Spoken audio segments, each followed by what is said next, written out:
Audio Fanfiction Productions presents To Save a Soul. Fanfiction written by Kagome Hanyou. Fanfiction inspired by the Twilight Saga written by Stephanie Meyer. Bella's point of view. I was grateful the fight between Victoria and Riley didn't drag out as long as I feared it would. Edward took a little time, but he effectively disposed of the psychotic redhead. Seth had dragged Riley into the trees, and since only Seth had emerged, I figured Riley was a goner as well. Edward started a Victoria BBQ and Seth rounded up all the Riley pieces, and added them to the inferno. I watched with a smile as a vampire and a werewolf work side by side to wipe out any trace of the threat. My arm was still bleeding and I needed to have Carlisle stitch it up before it became infected, but I was too ecstatic about the alliance to worry very much about a cut. Seth whimpered and whined incessantly while Edward checked my arm and secured a bandage. Seth, you can go ahead and join the others now that we are done fighting up here. Tell them that we'll be down in a little while. The small wolf with sandy-colored fur barked happily, then took off, like a bat out of hell, snow and leaves flipping up as his paws kicked them up in his haste. I smirked at the young wolf's antics. Edward finished up with the bandage, then quickly lifted me into his arms, cradling me firmly, yet gently against his chest. We should hurry back down to the field. The Volturi will be here soon, and there is a newborn claiming asylum. My eyebrows hit the clouds. Was he serious? One of those newborns that were sent after me was asking for sanctuary. Knowing the Cullens as I do, I knew they would weigh the circumstances and all the options and listen to every word the newborn had to say before making a decision. The Cullens were fair and just and hated violence, except Emmett and Jasper. They only fought the newborn army so they could protect me. They had gone against their nature to keep me safe. Someone who wasn't one of them yet. Yes, let's go. I'm a bit curious about this newborn that's changed their mind about killing me. Edward scolded me with his eyes for a split second, then smirked before he dashed into the trees. In all honesty, I was curious about the newborn asking for salvation. Was it a man or a woman? Would they go off on their way or join the family? Oh God, how old was he or she? Was he or she old enough that they would be alright on their own, or were they a teenager still lacking in guidance?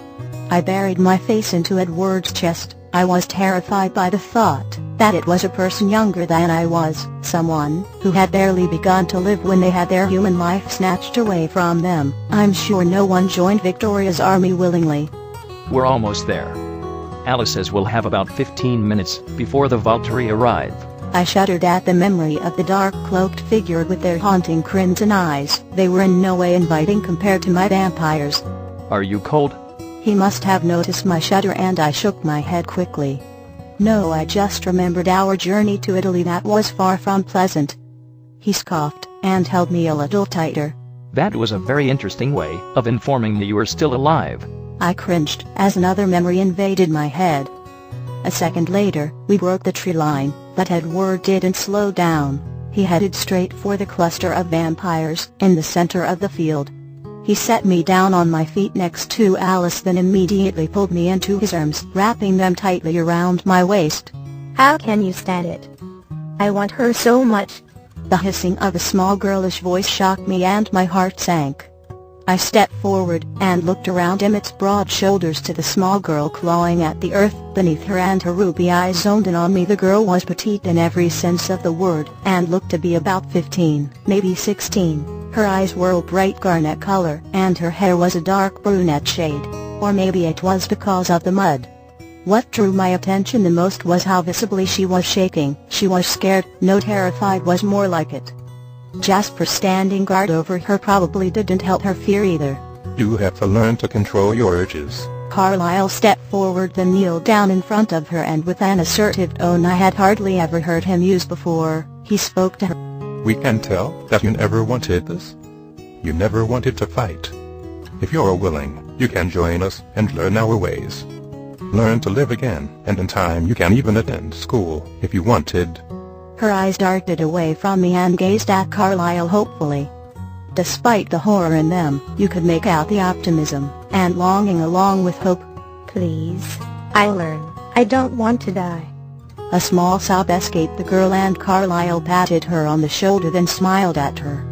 Can you tell us your name so we don't have to call you that girl or Hanyou? She smiled weakly in return. Bree?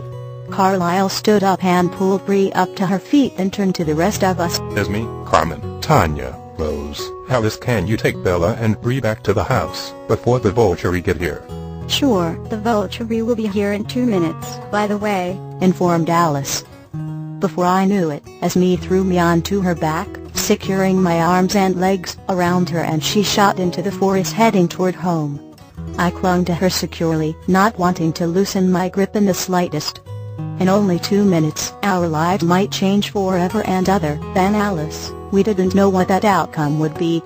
I was positive that if Alice had seen something awful happening to the guys, then she wouldn't be going home with the rest of us. Therefore, I settled my nerves slightly, but I was still a little scared for my love, my fiancé.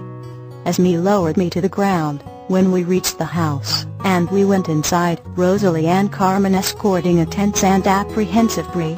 I nearly ran for the downstairs bathroom, and several giggles emitted from behind me. When I emerged from the washroom, feeling better after relieving myself, and washed away some of the grime, I noticed everyone was sitting in the living room, huddled around the newcomer. I smiled as I watched Bree mull over with the idea of smiling and opening herself up to the Cullen and Denali women. Been there, done that. Bree glanced over to me and I smiled warmly at her. I wanted to convey that she had nothing to fear and that I didn't hold her nature against her. She flinched faintly then turned her head away. Satisfied that Bree was going to be okay with the other women, I ventured into the kitchen. One can last on granola bar and fruit only for so long. I quickly gathered a large bowl of cereal, sat at the bar and oven. So, you alright with Bree? I choked on the cereal slightly when Alice spoke from behind me. After clearing my airway, I looked at inquisitively. Why wouldn't I be? Alice shrugged then leaned over the counter, resting her elbows on the top, then reached for an apple out of the fruit bowl and played with it. Because she was sent to kill you, and because she wants your blood. Those are 2 very good reasons to not be alright with her. I took another bite and thought over Elisa's words. She was right, they were good reasons, but they seemed unsatisfactory compared to the fact that she was willing to change. Everyone I have met was changed without their approval. She was taken from her family, shoved into an unknown world of fantasy, taught nothing of what she is, and told to kill. If I wanted to fault her for how she was raised, then I would also have to fault everyone here for killing defenseless animals. Hey, not all of them are defenseless. However, I do see your point. Finish eating then come visit. Alice replaced the apple in the bowl then danced out of the kitchen. I was already planning to, I said, quietly. I knew she heard me, because I heard a raspberry echoing loudly.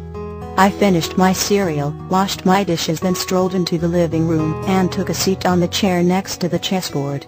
I remembered Jasper's reactions to me when I was too close and I didn't want to make her any more uncomfortable than she already was. I sat quietly and listened as Bree explained about her transformation and the orders given to all the newborns. When asked, she didn't know anything about Victoria. Occasionally she would glance in my direction then look away. She did this several times before she finally asked any questions. How are you all doing it? Aren't your throats on fire with the source of food less than 10 feet away? Esme took Bree's hands and held them lovingly in hers. We've had decades of practice to avoid human blood. It's just at a lake now. After the first newborn year, it won't be as bad as it is at the moment. It was the same for all of us.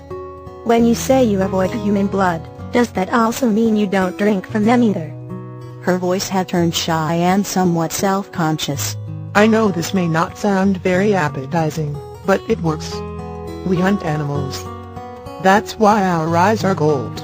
Bree stared at Esme with undivided attention. She was honest about changing her ways, and for that, I was thankful.